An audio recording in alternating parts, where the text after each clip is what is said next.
Stories to keep an eye on in the near future now. US debt ceiling. The roof. The roof. The roof is really close.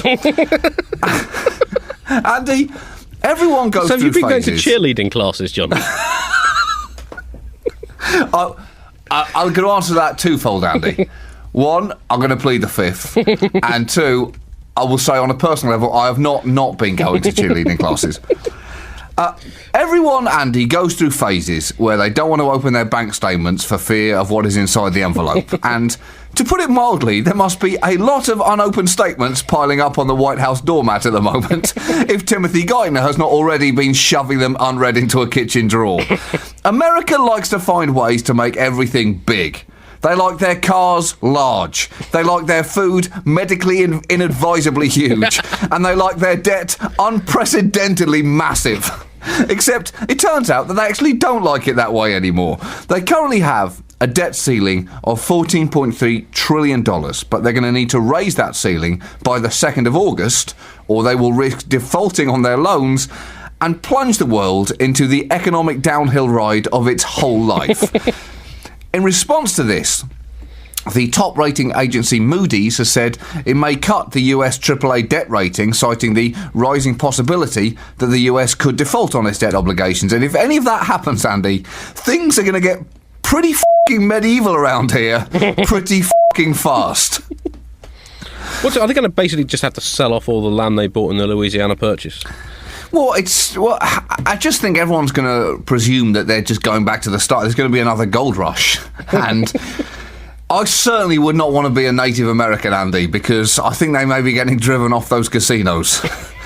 The Republicans here are blocking the debt ceiling rise happening in a game of what's amounted to negotiating chicken to see who will blink first between them and the White House. The Democrats want the ceiling raised and to pay for this by closing tax loopholes on the wealthiest American citizens.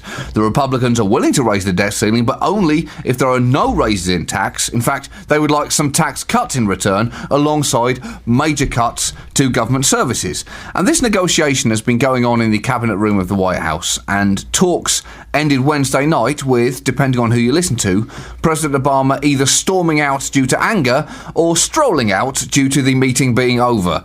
And it's so hard to tell with his body language. It's so hard. It's so difficult. I have to say, Andy, also, very strangely, I've actually seen that cabinet room myself on a tour of the White House, and it's not big.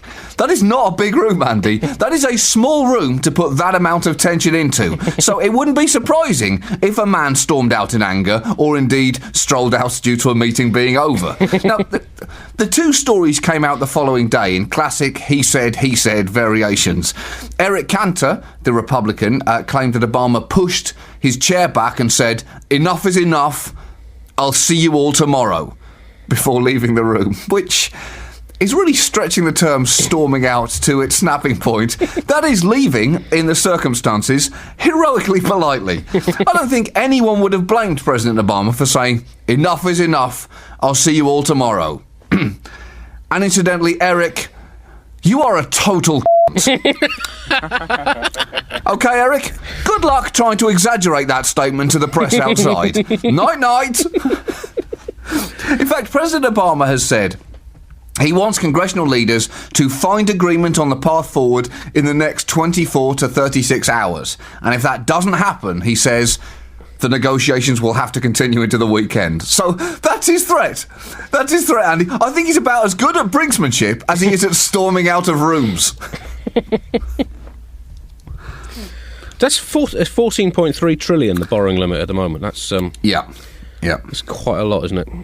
It's a lot of wonga, Andy. That is an impressive amount of Benjamins. But I guess, chucking another 3 or 4 trillion on top of that, yep. You're not really going to notice that, are you? Doesn't really matter. Really matter, Andy. Well, it's like the difference between a 50-stone man and a 52-stone man.